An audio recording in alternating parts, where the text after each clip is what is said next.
What's going on, everyone? Welcome back to the show. So the Supreme Court ruled on the Voting Rights Act, and how is this going to impact the 2026 midterm election and in the future? So we're going to talk a little bit about this. I'll show you a clip first to kind of outline what's going on, and then we'll talk about what we could potentially see in November come election time. So that's what we're going to focus on in this video. But first off, you guys can do me a favor. Please like the video. If you're watching this video and you want to see more content like this, please consider subscribing to the channel. Okay, so we've been waiting for this ruling. Okay, we heard the arguments several months back. It looked like this is what we were going to see. So this is not a big surprise, but what does this mean moving forward? Now, if you guys don't know everything that's going on, I'm going to show you this clip. We'll talk about it, but it has to do with redistricting. So let's go ahead and take a look at the clip, and then we'll talk about it. Here we go. Supreme Court just issued a ruling on a potentially groundbreaking redistricting case that could impact, for many years to come, the power of minority voters in this country. It focuses on the constitutionality of Louisiana's congressional map and how it was redrawn. The justices determined if Louisiana lawmakers properly balance constitutional and Voting Rights Act protections. I want to get straight to CBS News chief legal correspondent Jan Crawford, who has been reading through the opinion. Jan? Well, Major, we just got this ruling within the last couple minutes. The justices in a 6-3 vote, a decision written by Justice Samuel Alito for the other 5 conservatives, are striking down a second majority black district in Louisiana, ruling that state officials focused on race, and that amounted to an unconstitutional racial gerrymander. Now, this decision is a major one under the Voting Rights Act. It will go well beyond Louisiana. It's going to make it, based on what we're seeing so far, it will make it harder for state officials to draw up these so-called majority-minority districts, which have been used for decades and have increased black representation and minority representation in Congress. And it also, I think, will call into question about a dozen or so existing majority-minority districts, mostly in the South. Now, those districts, as you know, Major, have been a way for Democrats to pick up seats in some of those states, those red states in the South. So this ruling is a win, I think we can say, for Republicans. But legally, this is a Supreme Court that going back 20 years or more has been saying in case after case, a consistent line of cases, that the Constitution is colorblind. And that's why we've seen the Supreme Court do things like throw out affirmative action in college admissions. This line of cases very consistent with the court's ruling today. What about the midterms? I think this ruling coming today, 6 months after it was argued back in October, may come too late to have an impact on these upcoming midterm elections. I think the focus will be going forward, limiting states from considering race when they're trying to consciously and intentionally draw up districts to increase minority representation. That means, Major, that you might not have as many of those kind of ink-blocked states or states that have districts that zigzag like a Z, where they go from, like this one did, from Shreveport all the way down 250 miles to Baton Rouge, scooping up black voters along the way to, again, pick up voters to get enough black voters there to have that majority. So I think, you know, that will restrict some of those those districts for sure. Looking at this decision, it's 37 pages long. There is a dissent by liberal Justice Elena Kagan that appears to be longer than the majority, and it looks like a barn burner.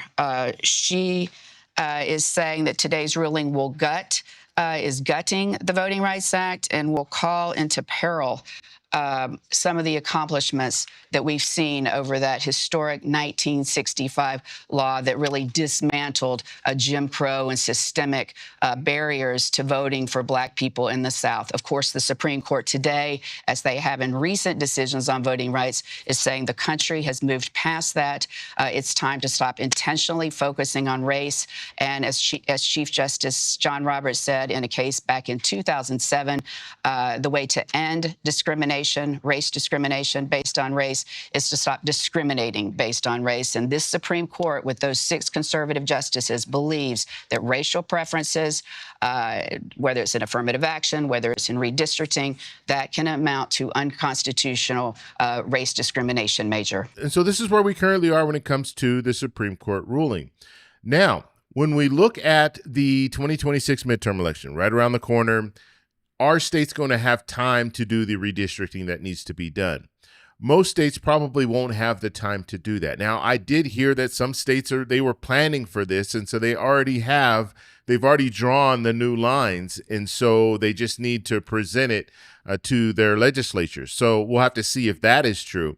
But this is going to impact mostly states that are in the South. And when we're looking at let's say they do redistrict and they're able to, let's say, win another Republican seat, we're talking about numbers. If you're looking by state, they might be able to flip one seat in one state, and then another state flip a seat, and then another state flip maybe one or two seats. So for the 2026 midterm election, we don't anticipate seeing the 19-seat shift, and that's what people are talking about now. This could have an impact of about 19 seats, between 12 and 19 seats. We probably won't see that in this midterm election, but in the 2028 presidential election, we could see that play out.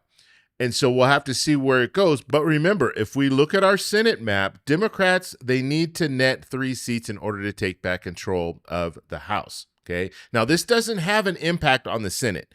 This is just has an impact on the House because you have the different districts in the House. So Democrats right now still have an advantage, and they will still have an advantage even after this ruling, especially when we're looking at the midterm election in 2026. And so this ruling mainly focused on Louisiana, but this ruling is going to have an impact all over the U.S. And so in Louisiana, it looks like they'll be able to gain a seat before this midterm election. And so that would give the Republicans an advantage of 1 seat. But then we also need to look at what's happening in Virginia. That's being held up right now, but that could benefit Democrats. We know in California that's benefiting Democrats. And so all in all, when it comes to the redistricting, it's not really going to benefit one side more than the other in this midterm election. And one other thing that I should mention when we're talking about redistricting, and I've talked about this even when they first started, when Texas was talking about redistricting, they're going to be able to gain 5 seats. Well, what happens in redistricting is you're drawing new lines. So essentially what you're doing is, let's say you have a strong Democratic vote in a certain area. Well, you're cutting that vote in half and you're putting that in a different district. And so you'll be diluting some districts because you'll be cutting a strong Democratic district in half, and then you're putting those Democrats in another district, which makes it more challenging for the Republican to win in that district.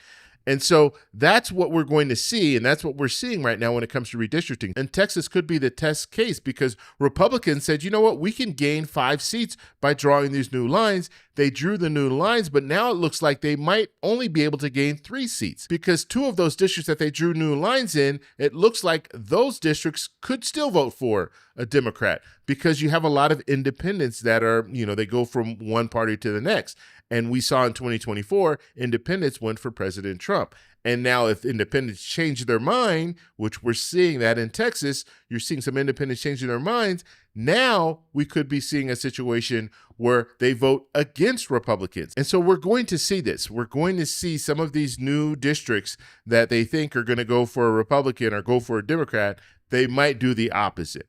And right now, Democrats have the wind at their back. And using California as an example, California, they redrew their lines, but they had a referendum. They put it on the ballot. Virginia, same thing. They had a referendum. They put it on the ballot. And so a lot of those voters, how they feel about it. But when we're talking about Texas, when we're talking about some of these other states that are not putting it on the ballot, we don't know how those voters feel about the redistricting. They might be opposed to it. They might decide to vote for a Democrat just because of the redistricting, where they would have voted for the same candidate in the past, maybe a Republican, but now that you're redistricting, they think it's not fair, and so they're going to vote for the Democrat. And so we could see some shifts here as a result of this whole situation. So we're going to have to just see how it all plays out. I think it's not going to have a major impact on what we're going to see in November. I think Democrats are still likely to take back control of the House. And I think Democrats right now have a pathway to take back control of the Senate. And so although I believe that in the future, so after the 2026 midterm election, we could see an impact from this. But right now, I just don't see it. And you're going to have some states that are really scrambling right now to try to draw new lines. And we'll have to see how that plays out if they're able to even do that. And then, of course, they could be held up in court. And so I think right now it might be too late to move forward. There's one more clip I want to show you before we go. And this is CNN. They're going to be talking a little bit about this. And they're going to be talking about it could be a potential of 19 seats that we could see redistricting in the future. So let me show you that clip. Here we go. 19 seats could be at risk all throughout the South. The question will be the timing. Is this a 2028 play? Is this a 2026 play? There are some primaries here coming up, not until later in the cycle. August 6th, there's one in Tennessee. That's Steve Cohen's seat. That's a majority minority district. That's in August 6th. The one Democratic seat there. The Jim Clyburn seat in South Carolina. That is the Democratic seat in South Carolina. That's a June 9th primary. Jamie, this shows you the ramifications long term for this ruling. Absolutely. Just think about that number. 19 seats in play. And let's look at this politically. Laura, you talked about confusion going into this race. We're worried about voter suppression. Apart from the long-term impact, we are going to see people take advantage of that confusion. There is going to be, these midterms are so high stakes that anybody who thinks they can take advantage on the state level of this decision, there is going to be a scramble to see if they can, because each side thinks this is an existential midterm with the House especially. Yeah. And so clearly we are going to see some changes. We're going to see some redistricting in the future, but just will we see it before the 2026 midterm election? We don't know that. And most likely we're probably not going to see a lot of change. And so I still do think that Democrats are set to gain seats in the House in this 2026 midterm election. But I want to know what you guys think. So let me know in the comments below. If you like this video, please give me a thumbs up. Please subscribe for more. And remember, stay informed, stay engaged, and I'll talk to you in the next one. Bye. So that's all we have for this video. Make sure if you guys want to send me an email, you can do that, david@thetecshow.com. Like the video, subscribe for more, and check out these videos over here for some more great content. Talk to you later. Bye.